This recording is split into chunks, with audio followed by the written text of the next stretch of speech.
Congratulations! You just got a property under contract. There are 3 major milestones now that we need to get through before we can go to closing. The first one is the home inspection.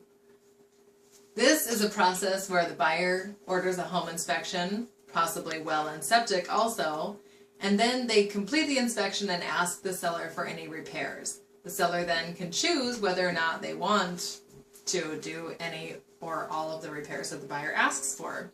This process generally will take up to 10 business days. Once that's completed, the next step in the process is the appraisal. We are looking for the value to come in at or above the purchase price. So if the purchase price on the contract is $170,000, we need the appraisal to come in at $170,000 or greater.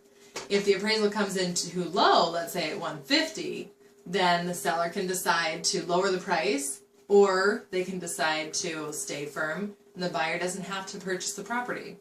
It can also come to a situation where the buyer has to bring more as a down payment. The next step in the process is final underwriting. This is when the loan officer transfers the whole file to the underwriting department, which is preferably in-house or local.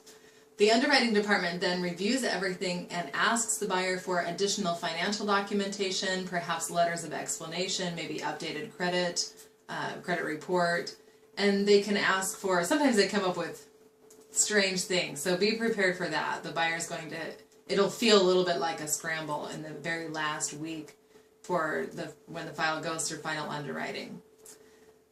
Then we go to closing, where the buyer and the seller actually sign the documents. Once it funds and records, the keys are exchanged. So we have 3 steps in the process from the time you get a property under contract to the time you close. These 3 major milestones are home inspection, appraisal, and final underwriting. This should take 30 to 45 days.